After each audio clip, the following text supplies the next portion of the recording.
নমস্কার বন্ধুরা, সৌমিস কিচেনে আপনাদের সবাইকে স্বাগত জানাই। আজকে আমি আমের জেলি তৈরি করব। কোনো রকম প্রিজারভেটিভ বা জিলেটিন ছাড়াই আজকে আমি কাঁচা আম দিয়ে জেলি তৈরি করব। আর এই জেলি আপনারা তৈরি করে অনেক দিন পর্যন্ত স্টোর করে রাখতে পারেন। আর আমি যে পদ্ধতিতে জেলি তৈরি করব, এইভাবে স্টেপ বাই স্টেপ ফলো করে বাড়িতে পারফেক্ট জেলি তৈরি করে নিতে পারেন। আর এই জেলি খেতে কিন্তু দুর্দান্ত হয়। ব্রেডের সাথে এই জেলি কিন্তু খেতে অসাধারণ লাগে। তাহলে চলুন দেখে নিই এই জেলি আমি কিভাবে তৈরি করছি। ম্যাঙ্গো জেলি বানাবার জন্য এখানে আমি 1 কেজি কাঁচা আম নিয়েছি। এইরকম মাঝারি সাইজের কাঁচা আম আমি নিয়েছি। এই আম দিয়ে আজকে আমি জেলি তৈরি করব।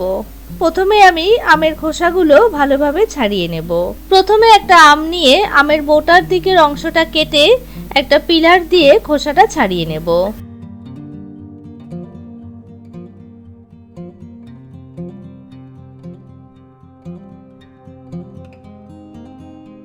একটা আমের খোসা এইভাবে ছাড়িয়ে নিয়েছি। একইভাবে বাকি আমের খোসাগুলো ছাড়িয়ে নেব।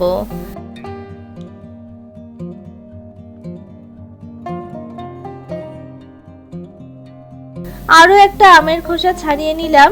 এইভাবে বাকি আমগুলো খোসা ছাড়িয়ে নিচ্ছি।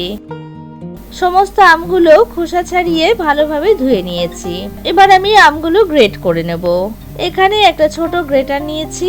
এই গ্রেটার দিয়ে আমগুলো গ্রেট করে নেব। এইরকম ছোট গ্রেটার হলে ভালো হয়। প্রথমে একটা আম নিয়ে নিলাম। এবার একটা গ্রেটার দিয়ে আমগুলো গ্রেট করে নেব। এইভাবে আটি থেকে পাল্পটা বার করে নিতে হবে। আটি শুদ্ধ জেলির আচার কিন্তু ভালো হবে না। একটা আম আমি গ্রেট করে নিলাম। দেখুন এইরকম গ্রেট হলে ভালো হয়। আমটা গ্রেট করে নিয়েছি। আরো একটা আম এইভাবে গ্রেট করে নিচ্ছি। এইভাবে বাকি আমগুলো গ্রেট করে নেব।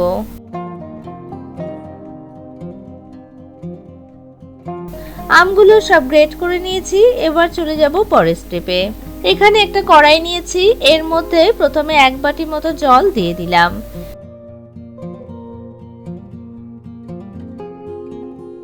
জলটা ফুটে উঠলে আমগুলো দিয়ে দেব। জলটা ফুটতে শুরু করেছে।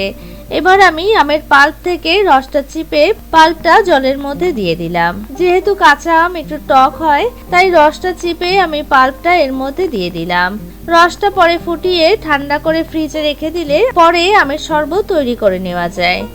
এবার আমি আমটা 2 থেকে 3 মিনিট সময় ধরে সিদ্ধ করে নেব। আমটা একটু নাড়াচাড়া করে নিলাম। এবার আমি 1 টিস্পুন মতো লবণ দিয়ে দিলাম। আম সিদ্ধ করার সময় লবণ দিয়ে সিদ্ধ করলে তাড়াতাড়ি সিদ্ধ হয়ে যাবে। আর যেহেতু আমটা টক, তাই আমি এখানে 1 টিস্পুন লবণ দিয়ে দিলাম। এবার গ্যাসের ফ্লেমটা বাড়িয়ে দিলাম। 2-3 মিনিট সময় ধরে আমটা একটু সিদ্ধ করে নিয়েছি। এখন একটু নাড়াচাড়া করে নিলাম। প্রথমে আমটা ভালোভাবে সিদ্ধ করে নিতে হবে, তারপরে চিনিটা দিতে হবে।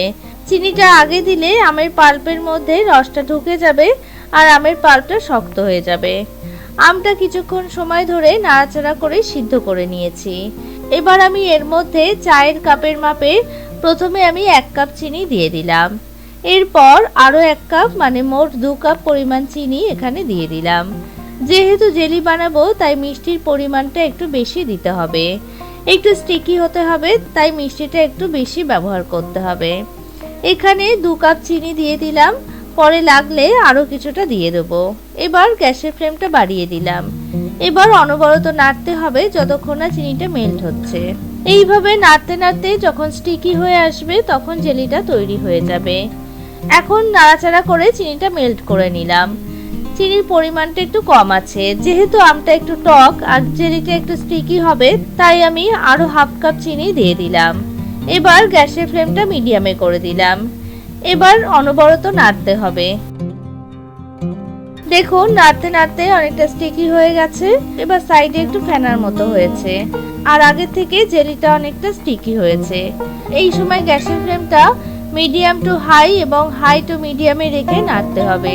যেহেতু বাড়িয়ে দিলে ছিটকে যাচ্ছে, তাই একবার কমাতে হবে আর একবার বাড়িয়ে দিতে হবে। খুব সাবধানে নাড়তে হবে, কারণ জেলিটা হয়ে এসেছে এবং ছিটকে ছিটকে যাচ্ছে। তাই ফ্লেমটা বাড়িয়ে ও কমিয়ে নাড়তে হবে।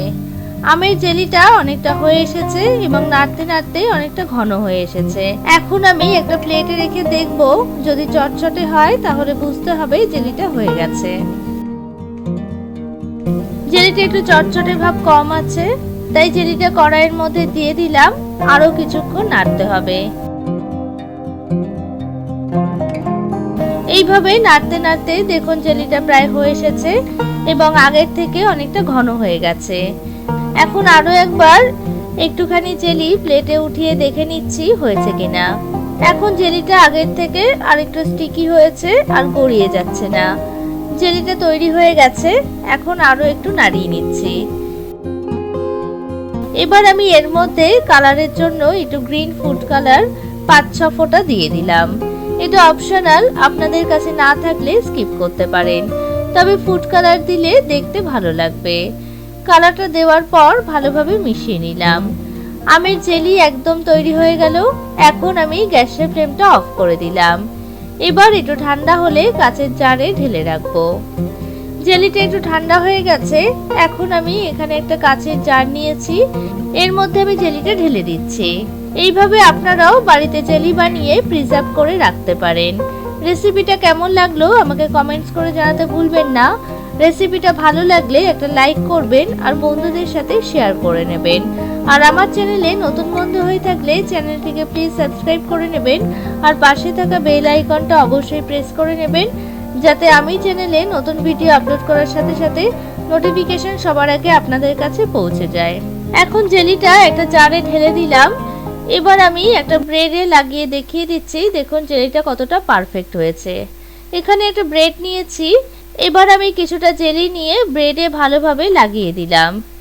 এইভাবে আপনারাও বাড়িতে বানিয়ে ব্রেডের সাথে পরিবেশন করতে পারেন। তাহলে আপনারাও এইভাবে বাড়িতে তৈরি করে নিন আর আমাকে কমেন্টস করে জানাবেন রেসিপিটা আপনাদের কেমন লেগেছে। আজকে আমি এখানেই শেষ করছি। পরে হাজির হয়ে যাব নতুন আরো একটা রেসিপির সাথে। ভালো থাকবেন, সুস্থ থাকবেন। ধন্যবাদ।